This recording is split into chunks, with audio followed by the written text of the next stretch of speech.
దైవజనుని వలన నష్టపోయేది ఎప్పుడు, లేదా పాస్టర్ గారి వలన సంఘం నష్టపోయేది ఎప్పుడు అనేది మనం తెలుసుకుందాం. అవునా? ఎవరి వలన నష్టపోతారు? దైవజనుని వలన లేదా పాస్టర్ గారి వలన. అవును, సంఘం ఎప్పుడు నష్టపోతుంది అనేది మనం తెలుసుకుందాం. ఎందుకంటే నష్టపోయే పని మనం ఏదైనా చేస్తామా అమ్మా? నష్టపోయే పని ఏదైనా చేస్తామా? చేయం. కానీ దేవుడు ఏం చెబుతున్నాడు అంటే, జాగ్రత్తగా దైవజనుని వలన నష్టపోతారేమో చూసుకోండి అన్నాడు. ఎందుకంటే అయ్యా ఫ్యాన్ ఆగల. ఎందుకంటే దేవుడు ఏదైనా చెప్పాడనుకోండి, దానికి అర్థం ఉంటుందా ఉండదా? ఏమ్మా, అర్థం ఉంటుందా ఉండదా? ఉంటుంది. కాబట్టి దైవజనుడు వలన సంఘం నష్టపోద్దా అంటే నష్టపోద్ది. కాబట్టి సంఘం నష్టపోకుండా ఉండాలా, నష్టపోవాలా? నష్టపోకుండా ఉండాలి. మీకు అర్థమైందా? మరి నష్టపోకుండా ఉండాలి అంటే సంఘాన్ని నష్టపెట్టని పాస్టర్ గారు ఎలా ఉంటాడు? నష్టపెట్టని ఆయన ఎలా ఉంటాడు? ఎందుకంటే మొదటి యోహాను పత్రికలో ఒక మాట ఉంది, చూడండి. మోసపోతారు. ఏమంటున్నాడంటే 3వ అధ్యాయం 7వ వచనం, చిన్నపిల్లలారా ఎవరిని మిమ్మును మోసపరచనీయమాకండి అంటున్నాడు. చిన్నపిల్లలారా అంటే కొత్తగా దేవుని దగ్గరకు వచ్చిన వాళ్ళలారా, పాస్టర్ గారి చేత మీరు మోసపోబోకండి అన్నాడు. అంటే సంఘాన్ని మోసం చేసిన దైవజనుడే సంఘాన్ని బాగు చేసిన దైవజనుడు. కాబట్టి సంఘం పాస్టర్ గారి వల్ల ఏం కాకూడదు?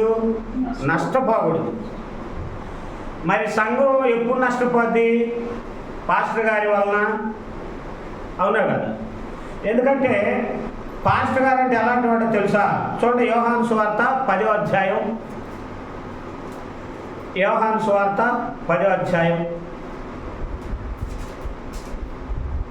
11వ వచనం. నేను గొర్రెలకు మంచి కాపరిని. నేను గొర్రెలు. సంఘం ఎలాంటిదంట? గొర్రెలతో పోల్చాడు దేవుడు. ఎందుకని? గొర్రె తను బలైపోవటమే తప్ప ఎదుటి వారిని బలి చేసుకునే లక్షణం గొర్రెకు ఉంటుందా? ఏమ్మా, ఉంటుందా? ఉండదు. అంటే గొర్రెకి మంచి గుణం ఉంటుంది. అవునా కాదా? ఒక గొర్రె ఎటైనా తిరిగిందనుకోండి, మిగతా గొర్రెలన్నీ ఆ గొర్రె వైపే తిరుగుతూ ఉంటాయి. అవునా కదా? అలాంటి మంచి గుణాలు కలిగిన సంఘానికి పాస్టర్ గారు ఎలాంటి వాడు తెలుసా? కాపరి లాంటి వాడు. ఎలాంటి వాడు? కాపరి లాంటి వాడు. చదువు. నేను గొర్రెలకు మంచి కాపరిని. గొర్రెలకు మంచి కాపరిని. మంచి కాపరి గొర్రెల కొరకు తన ప్రాణమును పెట్టును. తన ప్రాణాన్ని ఏం చేస్తాడంట? ప్రాణం పెడతాడు. ప్రాణం పెడతాడా? ప్రాణం తీస్తాడా? గొర్రెల కోసం ప్రాణం పెడతాడు. ప్రాణం పెట్టి ఆయన సంఘాన్ని ఏం చేయడు? నష్టపోనీయుడు. అవునా కదా? సంఘాన్ని ఏం చేయడు అనమాట? నష్టపోనీయుడు. పాస్టర్ గారికి ఉండాల్సిన లక్షణం, అవసరమైతే సంఘం కోసం ప్రాణం పెడతాడే కానీ ఆ సంఘాన్ని నష్టపోయే స్థితిలో ఉంచడు. మరి సంఘం ఎప్పుడు నష్టపోద్ది అనేది ఇప్పుడు మనం చూద్దామా? సంఘం ఎప్పుడు నష్టపోద్ది అనేది మనం చూద్దాం. పౌలు గారు కొరింథీయులకు రాసిన పత్రిక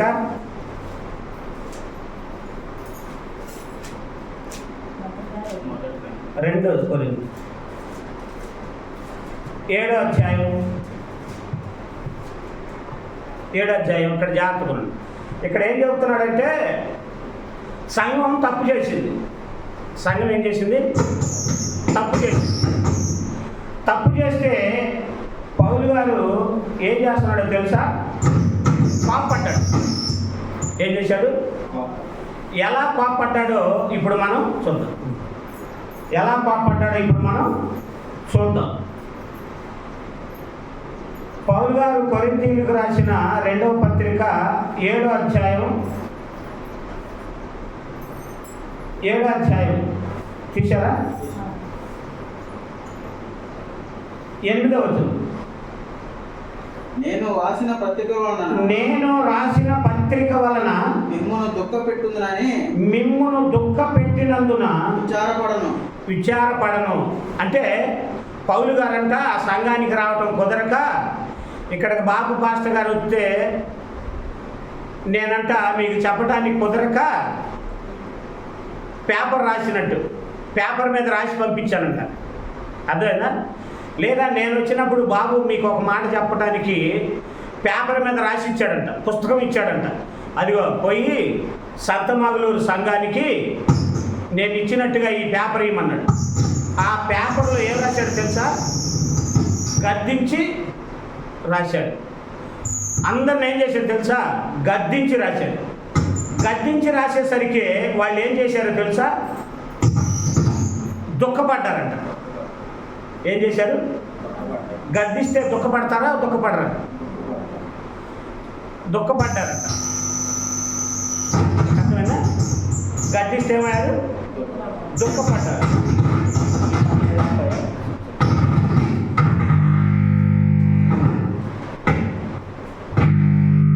గద్దిస్తే ఏం చేశారంట?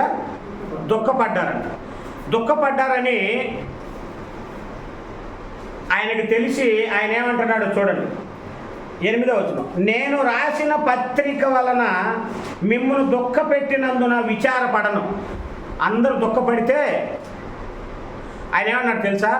మీరు ఏడ్చారని నాకేం బాధ లేదన్నాడు. ఏమన్నాడు? చూసారా? పత్రికలో అందరిని గద్దించాడంట. గద్దించాడు మా పాస్టర్ గారని వాళ్ళు దుఃఖపడితే నాకేం బాధ లేదు మీరు ఏడ్చినందుకు అన్నాడంట. అంటే ప్రేమ ఉన్నట్ట లేనట్ట? ప్రేమ తర్వాత ప్రేమ లేనట్టు అన్నారు మీరు. ఓకే. నాకు విచారం కలిగినను నేనేం విచారపడను. మీరు ఏడ్చారని నేనేం బాధపడను. కానీ బాధపడినను ఆ పత్రిక కొంతకాలం మట్టుకే ఆ పత్రికను చూసి మీరు బాధపడ్డారు.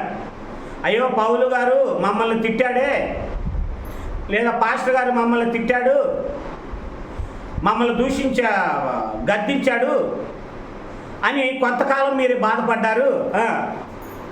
స్వల్పకాలం మట్టుకే దుఃఖ పెట్టనని తెలుసుకొని ఉన్నాను. మీరు దుఃఖపడితేనని సంతోషించటం లేదు కానీ అన్నాడు. ఏమో అర్థమైందమ్మా? మీరు దుఃఖపడ్డారని నేనే సంతోషపడట్లేదు అన్నాడు. మీకు అర్థమైందా? మీరు దుఃఖపడ్డారని నేనేం సంతోషించట్లేదు. ఇప్పుడు మీ పిల్లల్ని మీరు అరిచారనుకోండి, వాళ్ళు దుఃఖపడుతున్నారు. మీరు దుఃఖపడ్డారని నేనేం సంతోషించట్లేదు అన్నారు మీ పిల్లలతో. ప్రేమ ఉన్నట్ట లేనట్ట? ఇంకా చదువు. నేనేం సంతోషించటం లేదు కానీ మీరు దుఃఖపడి మారు మనసు పొందారు, అందుకని ఇప్పుడు నేను సంతోషపడుతున్నాను అన్నాడు. మీకు అర్థమైందా? మీరు దుఃఖపడ్డారు కరెక్టే. మీరు దుఃఖపడ్డారని నేను బాధపడట్లా. మీరు ఏడ్చినప్పుడు నేనేం బాధపడలా, కానీ ఇప్పుడు సంతోషపడుతున్నాను అన్నాడు. ఎందుకు సంతోషపడుతున్నాడంట? దుఃఖపడ్డా సరే మీరేమైపోయారు? ఈ పాస్టర్ గారితో మనకెందుకు, ఈయన ఊరక కోపడుతున్నాడు, ఊరక గద్దిస్తున్నాడు, ఈయన కోపం ఎక్కువ అని పోకుండా అంట మామేలు కోసమే కదా అన్న అరిచింది, మామేలు కోసమే కదా పాస్టర్ గారు గద్దించిందని మీరేం చేశారు తెలుసా? అందరూ మారు మనసు పొంది ఫ్రీ అయిపోయారంట. అమ్మో ఆయన ఏదైతే చేయొద్దన్నాడో అది చేయకుండా ఉందామని అందరూ మారిపోయారంట. ఇప్పుడు ఆయనకు బాధ ఆనందమా? ఆనందం. అవునా కదా? అంటే మరి ఎందుకయ్యా ఇప్పుడు బాధ పెట్టావు మమ్మల్ని, పత్రిక రాసి పత్రికలు అందరిని గద్దించావు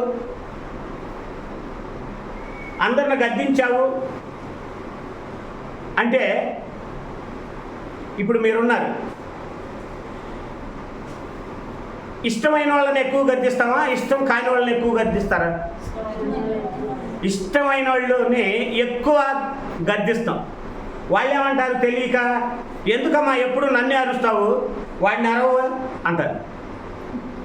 ఎందుకని? వాడు చెప్పినా చెయ్యడు కాబట్టి, నువ్వు చెబితే చేస్తావు కాబట్టి, పైగా చెబితే నువ్వు వింటావు కాబట్టి, నేను గద్దించినా నువ్వు లోబడతావు కాబట్టి నేను నిన్నే అరుస్తారా, వాడిని నేను అరవను. వాడిని అరిస్తే వాడికి ఆ విలువ తెలియక అలిగిపోతాడు.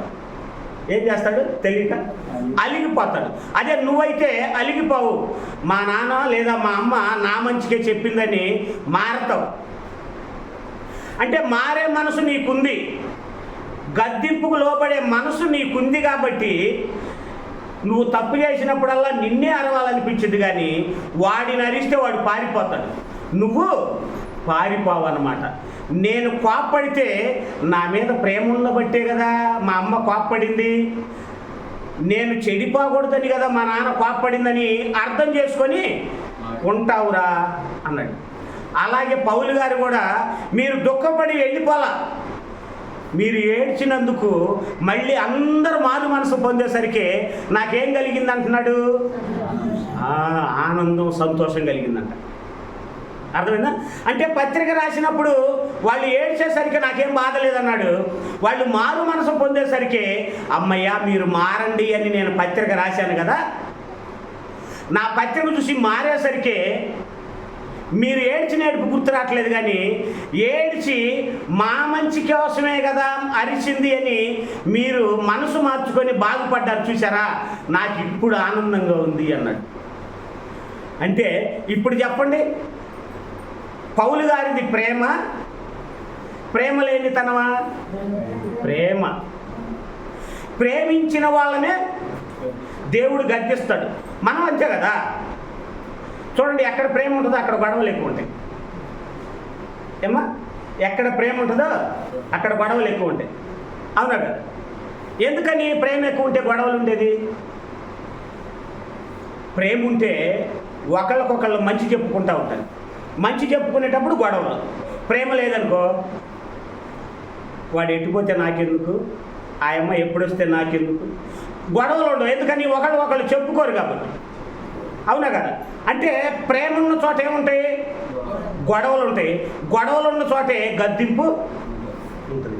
అందుకని దేవుడు ఒక మాట చెబుతున్నాడు, సామెతల గ్రంథం 3వ అధ్యాయం 12వ వచనం.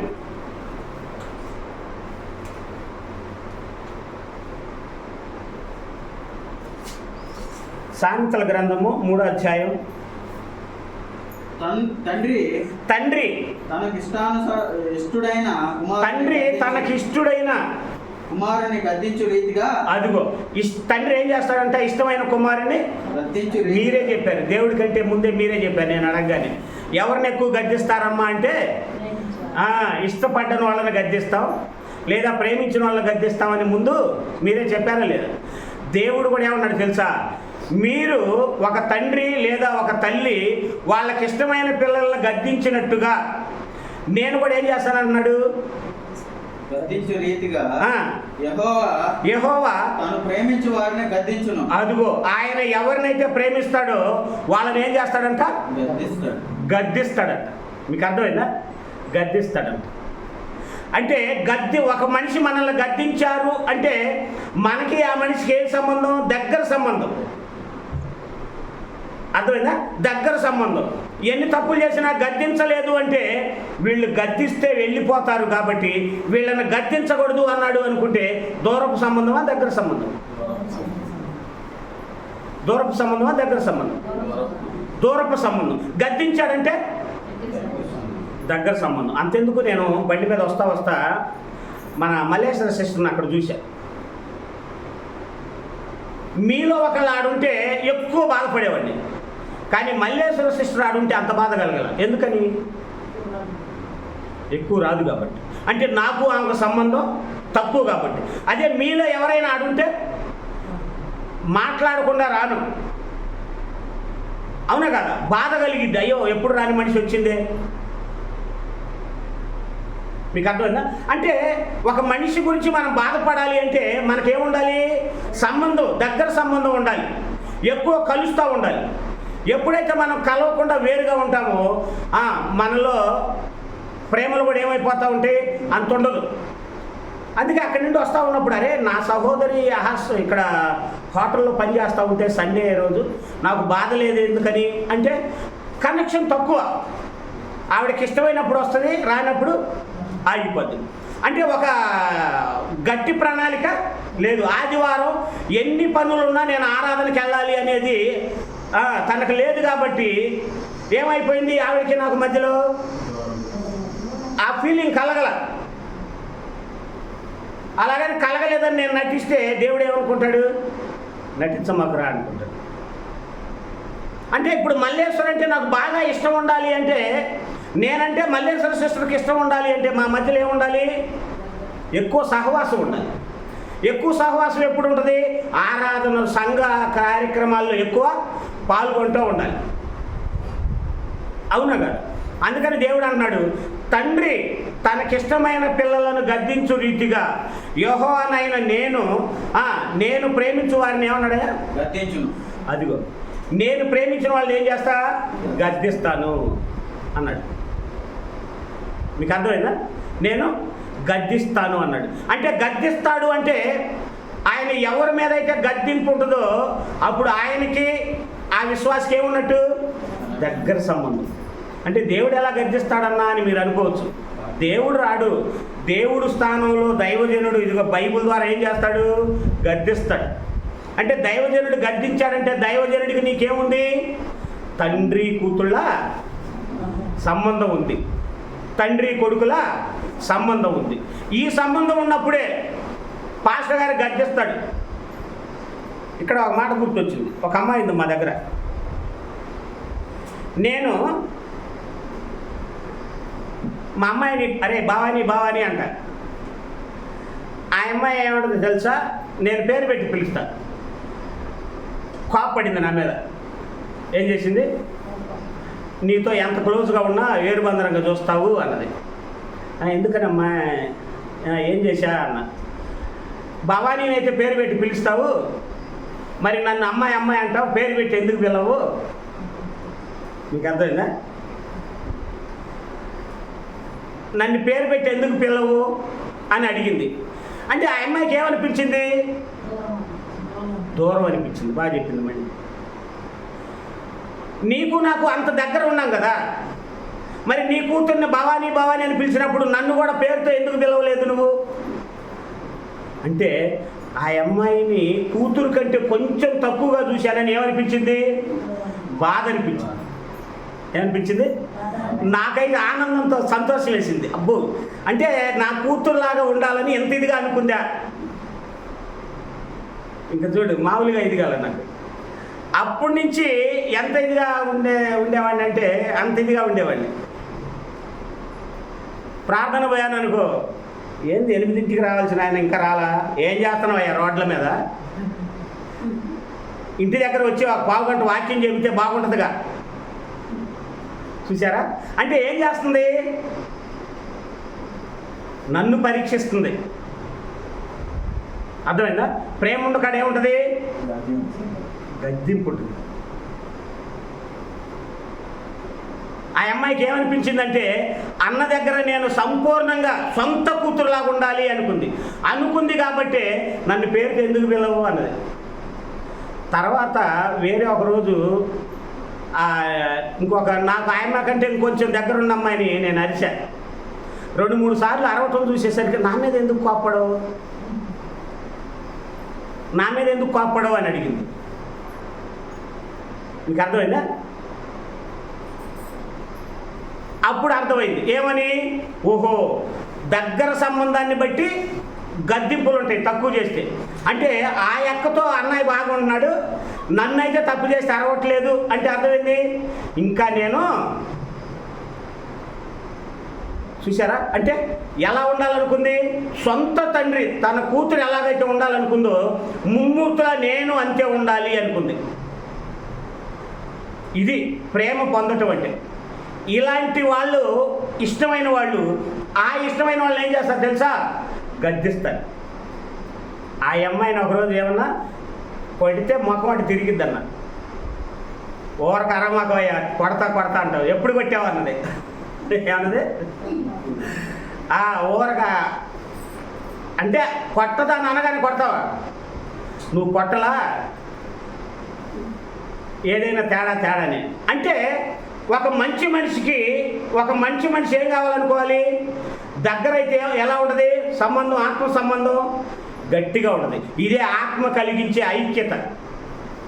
మీకు అర్థమైందా? ఆత్మ కలిగించే ఐక్యత. ఇలాంటి వాటిలో ఏముంటుందో తెలుసా? తండ్రి కూతురు, తండ్రి కొడుకుల సంబంధం. తప్పు చేస్తే ఇప్పుడు విజయమ్మ ఉందనుకో, విజయమ్మ తప్పు చేసింది అనుకున్నా అనుకో, విజయమ్మ నేను గద్దించలేదనుకో, విజయమ్మకి ఏమనే ఆలోచన రావాలి? అన్నయ్య నన్ను గద్దించాల. కొండల గారిని వాళ్ళ పిల్లల్ని అయితే గద్దిస్తాడు, వాళ్ళేమో దగ్గర నేనేమో దూరమా అనే ఫీలింగ్ రావాలి. అవునా కదా కొండల గారు? అదే ఫీలింగ్ ఎప్పుడైతే మనకు వస్తుందో గద్దించిన గద్దింపును కూడా ఏం చేస్తామో తెలుసా? స్వీకరిస్తాం. నా మంచి కోసమే కదా అనుకుంటాం. ఏమో అర్థమవుతుందా మీకు? నా మంచి కోసమే కదా అనుకుంటాం. అందుకని నేను ఎక్కువ మీతో దగ్గరగా ఉండడానికి ప్రయత్నిస్తూ ఉంటాను. కొంతమంది అట్టాగని నేను మంచివాడని దగ్గరకు పోతే అపార్థాలు వస్తాయి. అందరూ మన మైండ్లో ఉంటే. అందుకే నన్ను అన్న నీ మైండ్లో చూడమాకయ్యా. ఒకసారి వేరే ఏదో ఇది జరిగింది, నాకు అంత ఆలోచన పోలా. వాళ్ళిద్దరి మధ్యలో ఉన్నది. నేనేంది మన మైండ్తో పోయా. అక్కడ పోయేసరికి ఏంది వాళ్ళది మన మైండ్ కాదు, వాళ్ళు వేరే అని తెలిసిపోయింది. అప్పుడు మనం పిల్లలే నన్ను అన్నారు, నీ మైండ్తో చూడమాకయ్యా, రోజులు అట్టాగలేవు అంటే నాకు ఇప్పుడు దాకా తెలియదు. అర్థమైందా? అందుకని ఏం చేయాలి తెలుసా? మన మైండ్ని మనం ఎప్పుడు కూడా ఏం చేస్తూ ఉండాలి తెలుసా? మార్చుకుంటూ ఉండాలి. ఏం చేయాలి? మార్చుకుంటూ ఉండాలి. ఈ లోకంలో మహాజ్ఞాని అనే వాళ్ళని ఎవరినంటారు తెలుసా? ఎదుటి వాళ్ళకి బోధించేవాడిని కాదు, తనకు తాను బోధించుకొని సరి చేసుకునేవాడిని మహాజ్ఞాని అంటారు. ఎదుటి వాళ్ళకి చెప్పడం ఏముంది, ఎవరైనా చెప్తారు, కానీ చెప్పడం కాదు. మీకు అర్థమైందా? తన్ను తాను బోధించుకోవాలి. అందుకని ఏమన్నాడు? తండ్రి తనకిష్టమైన కుమారులను గద్దించు రీతిగా యెహోవా తాను ప్రేమించు వారిని ఏం చేస్తాడు? గద్దించాడు. అంటే అబ్బో దేవుడు మనల్ని గద్దిస్తున్నాడు అంటే దేవుడికి మన మీద ఎంత ప్రేమ ఉందనుకోవాలి. పాస్టర్ గారు నన్ను గద్దించాడు అంటే అబ్బా ఇలాంటి పాస్టర్ గారు దొరకటం అదృష్టం అనుకోవాలి. అంతేగాని అబ్బో ఆయన దగ్గరికి ఆయన పాపం ఎక్కువ, నేను ఆ చర్చికి రానన్నావు అనుకో, ఓహో నీకు ప్రేమకి మీ నాన్న గద్దిస్తే నేను ఇంట్లో ఉన్నా, నేను బయటికి వెళ్తాను. ఎందుకు వెళ్ళవు? మా నాన్న అనుకున్నావు కాబట్టి. అవునా కదా? మా నాన్న అనుకుంటే ఇల్లు దాటి బయటికి వెళ్ళవు. మా నాన్నే మా మంచికే అన్నాడు. అలాగే పాస్టర్ గారు కూడా మా నాన్న అనుకో. గద్దింపుని ఏం చేస్తావు తెలుసా? నవ్వుతావు. గద్దించినప్పుడు ఏం చేస్తావు? కోప్పడవు. అబ్బా నా మీద ఎంత ప్రేమ ఉంది అన్నయ్యకి, నేను చెడిపోకూడదు, నేను దేవుడికి దూరం అవుతాననే బాధతో నన్ను గద్దించాడు అని ఏమైపోద్ది? ఆనందం వేస్తాడు.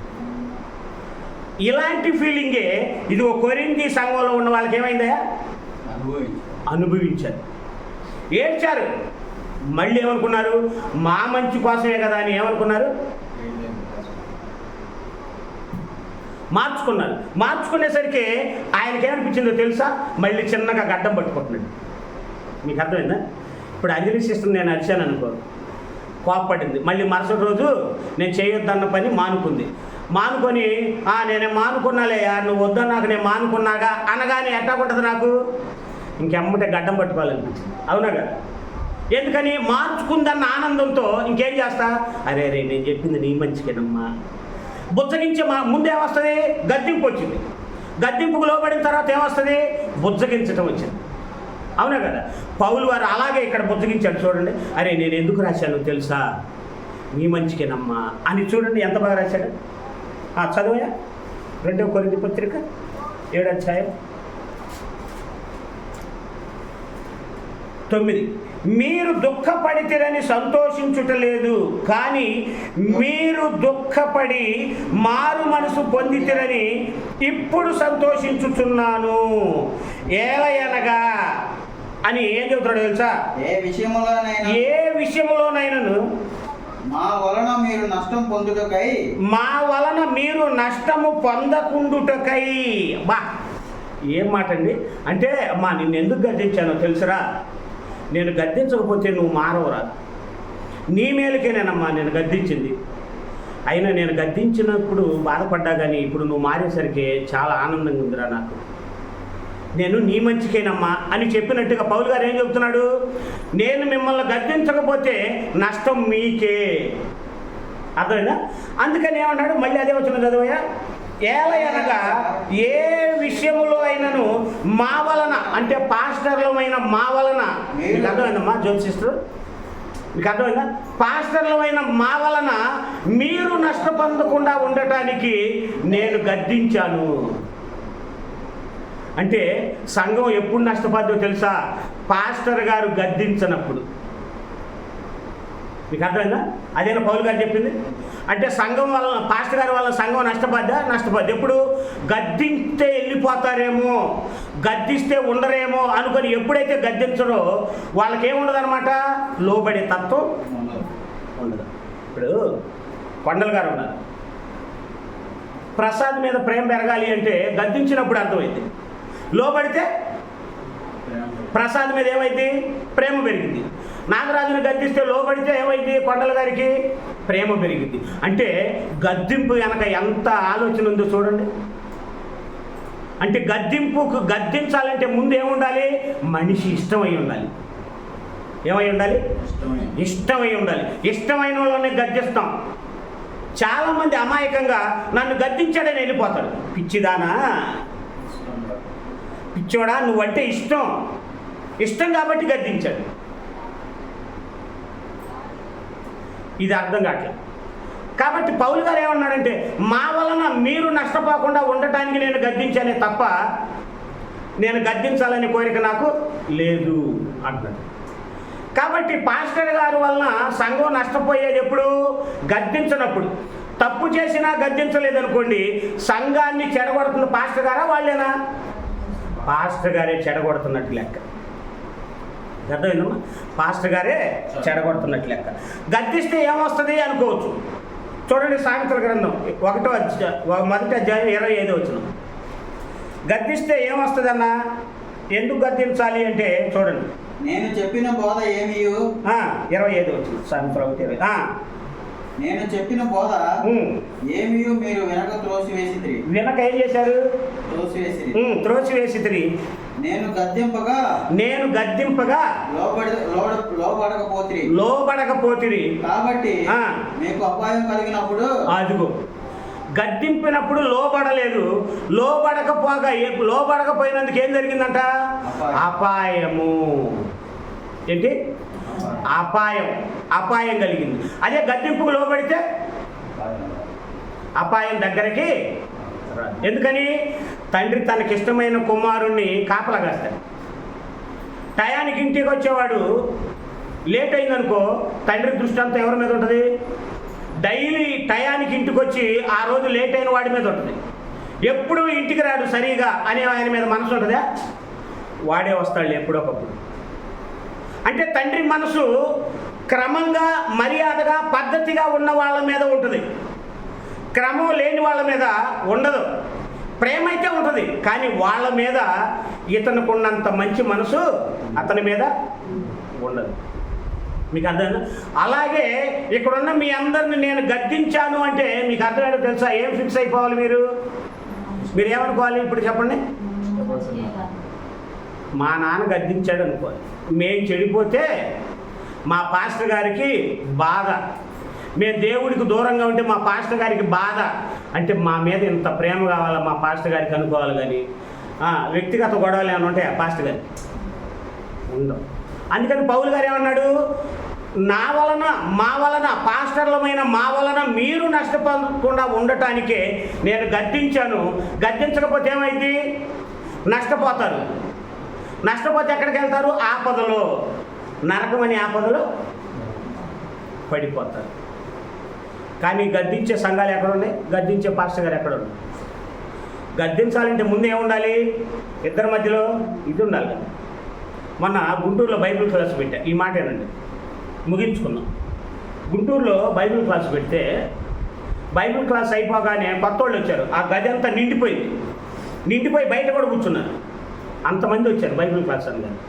వచ్చిన తర్వాత ఏమన్నా డౌట్లు ఉంటే అడగండి అంటే వాళ్ళు నిలబడి ఇట్లా అడుగుతున్నారు. భయపడతా ఎందుకు అంత భయపడుతున్నారు అన్న.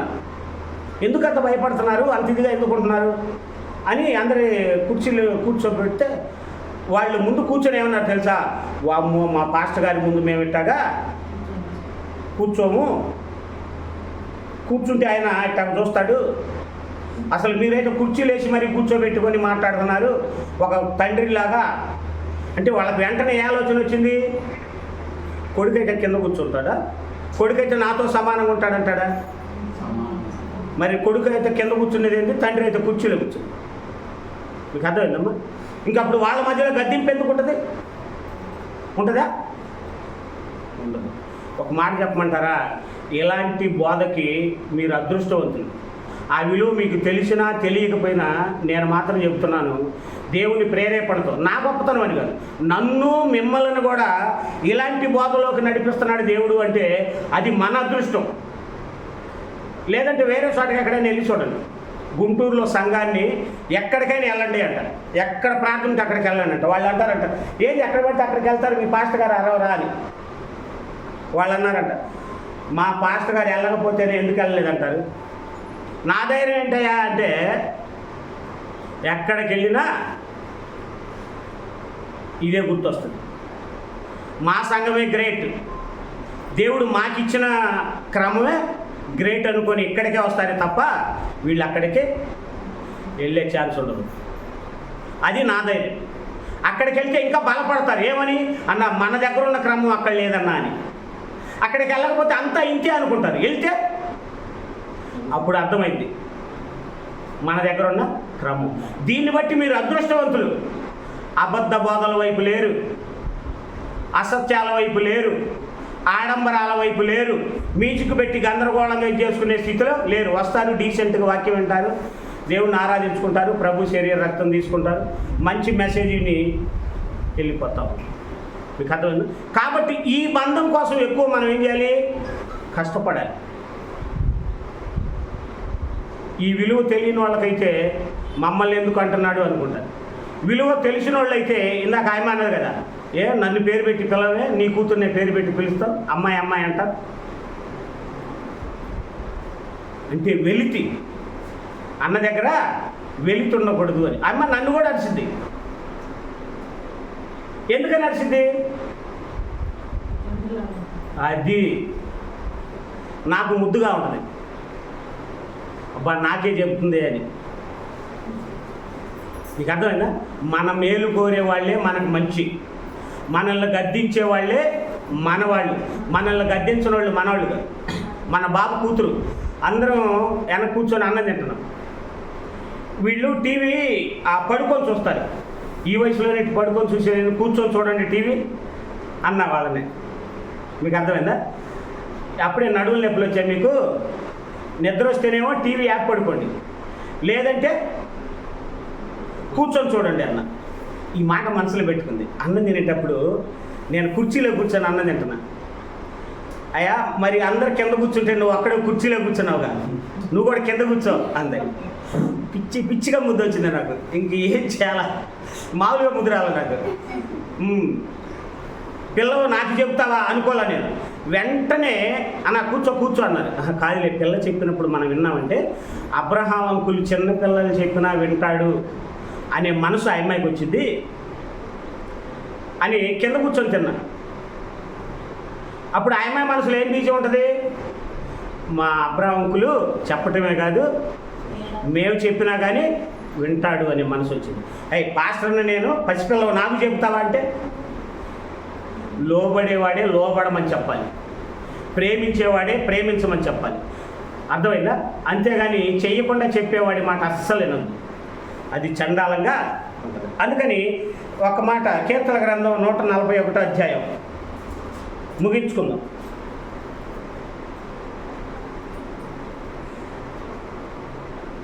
కీర్తన గ్రంథం 141 అధ్యాయం తీశారా? 5వ వచనం. ఈ మాట చూడండి, ఎంత అద్భుతంగా ఉండదు. నీతిమంతుడు నన్ను కొట్టుట నాకు ఉపకారము. నీతిమంతుడు నన్ను కొట్టటం నాకు ఉపకారము. ఉపకారం అంటున్నాడా అపకారం అంటున్నాడు? ఉపకారం. నీతిమంతుడు కొడితేనంట భక్తుడికి ఏంటంట? ఉపకారం అంట. కొడితే మేలు అంట. ఇందాక అడిగిందంటే నేను వాళ్ళ అక్కాయి మీద కోపడతావు, నీ కూతురు మీద కోపడతావు, నా మీద ఎందుకు కోపడవు అంటే, కోపడట్లేదు అంటే అన్నయ్యకి నాకు సంబంధం తక్కువ, అన్నయ్యకి నా మీద నేను స్వేచ్ఛనియ్యలేదు అని. ఇప్పుడు స్వేచ్ఛ ఉన్న వాళ్ళనే మనం అరుస్తాం, స్వేచ్ఛ ఇచ్చిన వాళ్ళనే గద్దిస్తాం. జ్యోతిషిస్తుంది అన్న అన్న అని నాతో బాగా స్వేచ్ఛగా ఉంటుంది, అవునా కదా? నా చెల్లెలు అనే స్వేచ్ఛ జ్యోతిషిస్తు ఇచ్చా. అప్పుడు స్వేచ్ఛను బట్టి ఏమనుకుంటాం? గద్దింపులు ఉంటాయి. స్వేచ్ఛను ఇవ్వలేదనుకో, నీ హద్దులో నువ్వు ఉండు, నా హద్దులో నేనుంటానంటే అమ్మ ఏమన్నంటే ఫీల్ అయిద్దేమో అని. అప్పుడు ఎడబాట దగ్గర బంధమా? ఎడబాట. మీకు అర్థమైందా? మీరు ఏమనుకుంటే ఒక మాట చెప్తారు. మేరీ చూశారుగా మన చెల్లిని, ఎంత ఇదిగా ఉంటుందో తెలుసా మాట్లాడేటప్పుడు. నాకైతే చిన్నపిల్ల బాబు కూతురు మాట్లాడినట్టు ఉంటుంది ఆ అమ్మాయి మాట్లాడుతూ ఉంటే. ఆ నిలబడే తీరు, ఆ మాట్లాడే తీరు, అది మైండ్ సెట్ అన్నమాట. అర్థమైందా? ఆ మాటల్లో కూడా అది ఒక రకంగా ఇదిగా ఉంటుంది. అది అలాంటి ఆలోచనలు ఉంటే సంఘంలో ఎందుకు చెడు బుద్ధులు పడితే, చెడు ఆలోచనలు ఎందుకు వస్తాయి? పాస్టర్ గారు చెడ్డోడైతే అందరికి వస్తుంది, అవునా కదా? దేవుడు కోరుకున్న గొప్పతనం అది. ఏమంటున్నాడు? చదువు. నీతిమంతుడు నన్ను కొట్టుట 5వ వచనం 41. నీతిమంతులు నన్ను కొట్టుట నాకు ఉపకారం. నన్ను కొట్టుట నాకు ఉపకారము. వారు నన్ను గద్దించటం నాకు తైలాభిషేకం. అబ్బా, నాకు తైలాభిషేకం. తైలాభిషేకం అంటే అమ్మా, తైలాభిషేకం అంటే ఇప్పుడు దాకా నేను చెప్పిన ఉద్దేశమే. ఇప్పుడు విజయం ఉంది, విజయముని నేను అరిచా, ఏందయ్యా ఇంక నేనేం చేయాలో చెప్పు, నేను మార్చుకుంటాగా అన్నదనుకో. అప్పుడు నేను అభిషేకం చేసిన దేవని, అబ్బా నువ్వు నా కూతురురా అని నేను మనసులో ఏమైపోయా? ఫిక్స్ అయిపోయా. అంటే నా కూతురుగా నిర్ణయించుకున్నా నేను. దేన్ని బట్టి? నేను అరిస్తే గద్దించినందుకు ఏం కాలేదు, నాకు దూరం కాకుండా ఇంకా నిలబడి ఇంకా ఏం మారాలో చెప్పాయా అని తిరిగి నన్నే అడిగింది. ఎందుకని? మారే మనసు ఉంటే. అప్పుడు నేను అరిచినా కానీ నేను ఏం మారాలో చెప్పు అన్నది అంటే, ఇంకా నా కూతురు కాక ఎవరు కూతురు అయింది? అవునా కదా? అదే తైలాభిషేకం అంటే ఏంటో తెలుసా? ఆ రోజు నుంచి నా కూతురు అయిందని అర్థం. నేను గద్దిస్తే లోబడగానే, ఇప్పుడు ప్రసాద్ని గద్దించా, చెప్పండి అంకులు ఇంకా ఏం చేయాలి నేను, మీరు తిట్టడం నా మేలుకే, గద్దించడం నా మేలుకే అన్నాడు అనుకో, వెంటనే నా మనసులో నేనేం ఫిక్స్ అయ్యా? నా కుమారుడు. ఎందుకని? వాళ్ళ నాన్న గద్దిస్తే లోపడుతున్నాడు, నేను గద్దిస్తే లోపడుతున్నాడు, కాబట్టి నాకే సంబంధం? కుమారుడు. అంటే అప్పుడే తైలాభిషేకం. ఇప్పుడు ఒకళ్ళు రాజు కావాలంటే ఏం చేస్తారు తెలుసా? నూనె పోసి ఇదిగో రాజు అయ్యాడు అంటారు. మీకు అర్థమైందా? అలాగే మనలో మనకి బంధం ఎప్పుడు ఏర్పడింది అంటే గద్దించినప్పుడు. నీతిమంతుడు నన్ను కొట్టుట ఉపకారం అంటే మనం అంత దూరం బాగులే, కొట్టుకునే ఇది మనకాడ ఇది ఉండదు, గద్దింపే. మీకు అర్థమైందా? బైబిల్లో భక్తులు గొప్పోళ్ళు, వాళ్ళు కొట్టినా కానీ కళ్ళనీళ్ళు తుడుచుకొని మళ్ళీ దగ్గరకు వచ్చేటాయి పసిపిల్లల. మీకు అర్థమైందా? ఎంత మంచి మాట. చదువయ్యా. నీతిమంతులు నన్ను కొట్టుట నాకు ఉపకారం. నన్ను కొట్టుట నాకు ఉపకారము. వారు నన్ను గద్దించుట నాకు తైలాభిషేకము.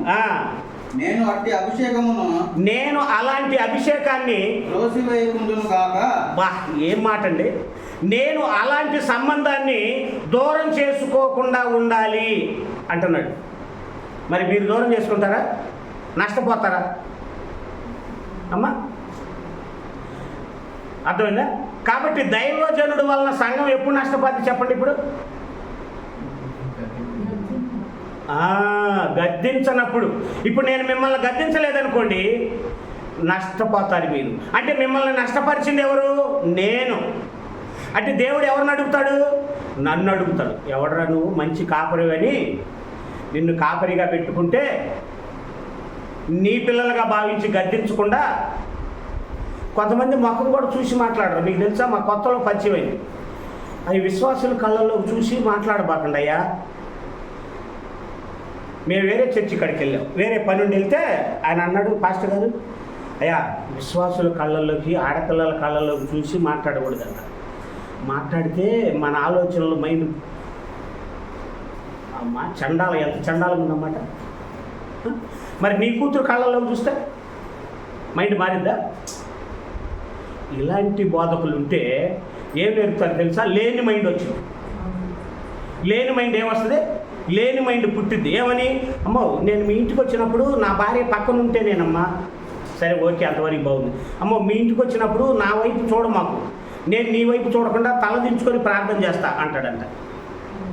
అంటే నా వైపు నువ్వు చూసినా నీ వైపు నేను చూసినా ఇద్దరి మధ్యలో ఏం పుట్టిద్దంట? చండాల బుద్ధి, చండాల మైండ్. అసలు మనసులో ఆలోచన ఎందుకు వచ్చింది నీకు? అసలు అలాంటి వాళ్ళ బాగుపడతారా నష్టపోతారా? కాబట్టి సంఘం యొక్క క్రమం ఎంత గొప్పగా ఉందో చూసారా మీరు? క్రమం ఎంత గొప్పగా ఉంది. నన్ను గద్దించడం ఆశీర్వాదం అన్నాడు, తైలాభిషేకం అన్నాడు. ఏమో అర్థమైందా? కాబట్టి మనం దైవజనుడు సంఘమే కాదు, మీలో మీకు కూడా ఏముండాలి తెలుసా? ఒకరినొకరు గద్దించుకునే స్థితికి రావాలి. అంజలి సిస్టర్ అంటే విజయమ్మకి, విజయం అంటే జ్యోతి సిస్టర్కి, జ్యోతి సిస్టర్ అంటే చెంచమ్మకి. ఇట్లా మీరు ఒకళ్ళకొకళ్ళకి ఏముండాలి? గద్దింపు ఉండాలి. గద్దింపు ఉండాలంటే ఏముండాలి? సహవాసం ఉండాలి. అట్లా దూరంగా అసలు ఉండమాకండి. చాలా నష్టపోతారు, చాలా నష్టపోతారు. డైలీ ఫోన్ నెంబర్లు తీసుకొని ఒకళ్ళు మాట్లాడుకోండి, ఆత్మీయంగా చాలా బాగుంటుంది, చాలా సంతోషంగా ఉంటుంది, తిన్నా తినకపోయినా. అర్థమైందా? కాబట్టి దైవజనుడు గద్దించినప్పుడే సంఘం నష్టపోద్ది, కానీ గద్దిస్తే సంఘం బాగుపడింది. అవునా కదా? ఇప్పుడు దైవజనుడు వల్ల సంఘం ఎందుకు నష్టపోద్ది ఇప్పుడు చెప్పండి?